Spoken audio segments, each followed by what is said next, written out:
ये किसके आप लोग का हाथ में। जहाँ से कुछ गलत चीज़ चल रहा है आप कंप्लेन भी कर सकते हैं, ठीक है।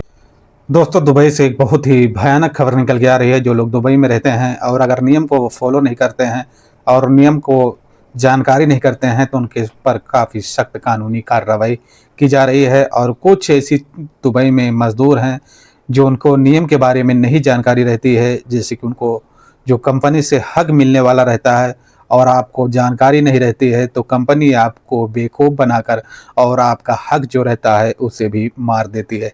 इस वीडियो में हम पूरी जानकारी आपको देंगे और कुछ बहुत ही इम्पोर्टेंट खबरें हैं जो भारत से निकल के आ रही हैं कि भारत से ऐसा लग रहा है कि अब फ्लाइटों पर बहुत ही बड़ी पाबंदी लग जाएगी।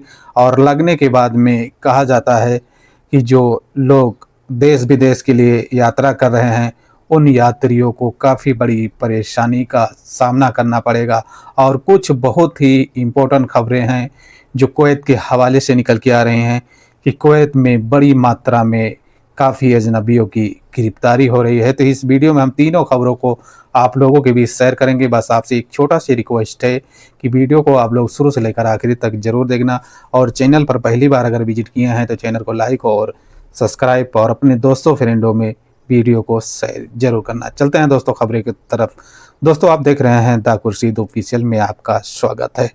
दोस्तों, दुबई से जो खबर निकल के आ रही है कि दुबई में काम करने वाले हर मजदूर और हर कारीगर जैसे कि हर वर्कर के लिए अपडेट जो है जारी किया गया है। अपडेट के मुताबिक ये बताया गया है कि आप कहीं पर छोटी या बड़ी कंपनी में अगर आप काम करते हैं और काम करने के बाद में आपके ऊपर कोई हादसा हो जाता है, यानी कहीं चोट चपाट आ जाता है, कहीं पर आपकी तबीयत जो है अचानक से बिगड़ जाती है, तो कहा जाता है कि कंपनी की तरफ से आपको 12 दिन की छुट्टी जो है प्रोवाइड कराई जाएगी। हालांकि ये 12 दिन का अगर आपका छुट्टी रहता है तो कंपनी को 12 दिन का आपको पैसे जो है भर कर देना पड़ेगा, यानी कि आपका जो 12 दिन की छुट्टी रहेगी आपकी सैलरी जो है नहीं कट होगी, आपकी सैलरी जो है चलती रहेगी। दूसरी इसमें अपडेट देखा गया है कंपनी में वर्कर जो काम करते हैं उनका बताया गया है कि आपके फैमिली में किसी का इंतकाल हो जाता है, जैसे कि आप ही की ही फैमिली में हो या आपके रिश्तेदार में हो, वहाँ तक नहीं देखा जाता है। बस आपकी फैमिली में जैसे आपकी माता हैं, पिता हैं, या तो आपके फैमिली में आपकी वाइफ हैं, आपके बच्चे हैं, किसी के साथ कोई बड़ा दुर्घटना घट जाता है और उसका इंतकाल हो जाता है तो यहाँ पर देखा जाता है कि यूँ ही या दुबई में किसी कंपनी में आप काम करते हैं तो इमरजेंसी में आपको 10 दिन की जो छुट्टी है वो कंपनी प्रोवाइड कराएगी। और देखा जाता है कि अगर 10 दिन के अंदर में अगर आप वापस आ जाते हैं तो यहाँ पर कहा गया है कि आपकी जो सैलरी रहेगी वो कट नहीं होगी, आपकी सैलरी जो है मिलती रहेगी। ऐसे में कहा गया है कि जो लोग और हैं जैसे कि उनके फैमिली में किसी का शादी है या तो आपकी शादी है और आप जाना चाहते हैं इमरजेंसी में, तो ऐसा रूल उस पर भी बनाया गया है कि आपको इमरजेंसी में जो है 10 दिन की छुट्टी मिल रही है। अगर 10 दिन में अगर आप वापस आते हो तो आपकी सैलरी जो है कट नहीं होगी, आपकी सैलरी जो है पूरी मिलेगी। और अगर आप 10 दिन से आप 1 महीने 2 महीने के बाद आते हैं तो देखा जाता है कि आपकी जो 10 दिन की छुट्टी रहेगी वो भी कैंसिल हो जाएगी।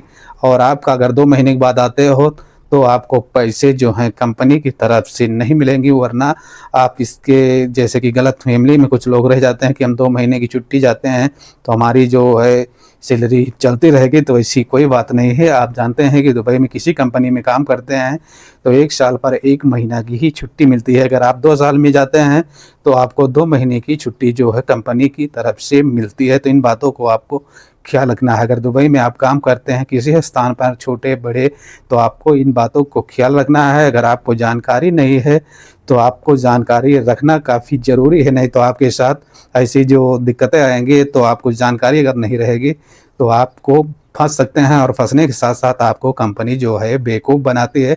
अगर आप इमरजेंसी में छुट्टी जाते हैं और आपको नियम के बारे में नहीं जानकारी रहती है तो यहाँ पर कहा जाता है कि कंपनी आपका जो पैसे रहते हैं वो उससे भी काट कर लेती है। तो इन बातों को ख्याल रखना। तीसरी इंपॉर्टेंट अपडेट है जो भारत से निकल के आ रही है। भारत में देखा जाता है कि जो एयरलाइंसें चल रही हैं जैसे इंडिको है, एयर इंडिया है और देखा जाता है कि स्पाइस जेट है, ये सारी एयरलाइंस कंपनियाँ जो हैं आपस में बातचीत करने के बाद में बताया जाता है कि भारत में एयरलाइंसों की हालातें अब कहीं ना कहीं ख़राब होने लगी हैं। दोस्तों, यहाँ पर कहा गया है कि एयरलाइंसों की जो फ्यूल होता है, जो इसका तेल होता है, अब धीरे धीरे भारत पर भी असर पड़ने लगा है और जो फ्यूल है इसका नहीं मिल पा रहा है ऐसे में एयरलाइंस की जो कंपनियां हैं उसने साफ साफ कह दिया है कि अब फ्लाइटों पर पाबंदी लग सकती है।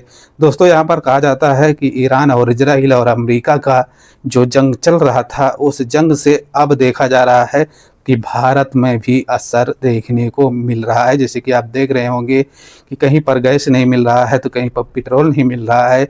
अब देखा जा रहा है कि फ्लाइटों पर भी दिक्कतें जो हैं सामने आ रही हैं। तो ऐसे में अब देखा जा रहा है कि हालत काफ़ी गंभीर हो सकती हैं। जो फ़्लाइटों से सफ़र करते थे, एक तो अभी देखा जाता है कि जो भी फ़्लाइटें चल रही हैं उनका प्राइस भी काफ़ी ज़्यादा है, लेकिन अब तो बताया जाता है कि फ़्लाइटें बंद हो सकती हैं। तो इन बातों को आपको ख्याल रखना है। अगर आप ट्रैवल करते हैं तो ट्रैवल करने से पहले आपको फ़्लाइट की बारे की जानकारी कर लेना है कि कौन सी फ़्लाइट चल रही हैं और कौन सी फ़्लाइट हैं जो नहीं चल रही हैं। तीसरी इंपॉर्टेंट अपडेट जो कुवैत के हवाले से निकल के आ रही है कि कुवैत ट्रैफिक पुलिस ने एक बड़ा अपडेट जारी किया है और अपडेट के मुताबिक ये बताया है कि कुवैत में लगभग एक हफ्ते के अंदर में 15,000 लोगों को गिरफ्तार किया गया है और उसमें से बताया है कि 188 गाड़ियों को भी जब्त किया है। जो उन गाड़ियों का इस्तेमाल नहीं रहता है और ऐसी गाड़ी रोड पर मिल जाती हैं तो उनको जब्त कर लिया जाता है। दोस्तों यहाँ पर कहा है कि तो कुवैत की ट्रैफिक पुलिस ने अपडेट भी जारी किया है कि अगर कोई व्यक्ति अगर नियम का उल्लंघन करता है तो उसे के ऊपर सख्त कानूनी कार्रवाई की जाएगी। जहां पर देखा गया है कि 20 अप्रैल से लेकर और 26 अप्रैल के बीच में तकरीबन 15,000 लोगों को गिरफ्तार किया गया है और उनके ऊपर सख्त कानूनी कार्रवाई की जा रही है। तो अगर आप कुवैत में रहते हैं तो आपको नियम को फॉलो करना है और नियम का आप उल्लंघन नहीं करना। जैसे कि कहा जाता है कि कुवैत सरकार जो है इस टाइम पर काफ़ी एक्शन में आ चुकी है। जैसे कि आप जानते हैं कि ईरान और इजराइल के जंग के बाद में हर देशों पर काफ़ी बड़ी परेशानियां जो हैं बढ़ चुकी हैं और बढ़ने के साथ साथ कुछ लोग ऐसे हैं कि कुवैत या दुबई या तो सऊदी अरबिया में घुसपैठी करके घुस जाते हैं और वहाँ पर ऐसे रहकर काम करने लगते हैं और काम करने के बाद में वहाँ पर कोई कांड अगर हो जाता है तो उनका कोई डाटा जो है नहीं रहता है। तो ऐसे में कुवैत सरकार ने और कुवैत की ट्रैफिक पुलिस ने काफ़ी लोगों को अवेयर किया है कि अगर आप लोग कुवैत में रहते हैं तो आप लोगों को सावधानी बरतनी होगी और नियम का आप उल्लंघन नहीं कर सकते। अगर नियम का आप उल्लंघन करते हैं तो आपके ऊपर सख्त कानूनी कार्रवाई की जाएगी। हालांकि इस समय पर कहा गया है कि लगभग एक हफ्ते के अंदर में 15,000 लोगों को गिरफ्तार किया गया है और उसमें से बताया गया है कि 188 गाड़ियों को भी जब्त किया है। तो दोस्तों ये कुछ बड़ी और इम्पोर्टेंट अपडेट दी तो मैं बोला आप लोगों के बीच शेयर कर देता हूँ। वीडियो में कुछ जानकारी अगर मिली होगी तो चैनल को लाइक और सब्सक्राइब और अपने दोस्तों फ्रेंडों में शेयर जरूर करना, क्योंकि दोस्तों जो गल्फ़ की अपडेटें रहती हैं ताज़ी उसी को हम आप लोगों के बीच डेली शेयर करते रहते हैं और ये अपडेट आप लोगों को हम समझाते हैं। और जैसे कि आप जानते हैं कि कुछ लोग ऐसा रहते हैं कि आपको कुछ बढ़ा चढ़ा कर बताते हैं, लेकिन जो खबर रहती है उसे हम आपको तोड़ मरोड़ कर समझाते हैं जो अपने ही भाषा में। तो दोस्तों अगर खबरों में जानकारी मिली होगी तो चैनल को लाइक और सब्सक्राइब और अपने दोस्तों फ्रेंडों में शेयर जरूर करना। चलते हैं दोस्तों, मिलते हैं एक नेक्स्ट वीडियो के साथ। अपना और अपनी फैमिली का ख्याल रखना। जय हिंद, जय भारत।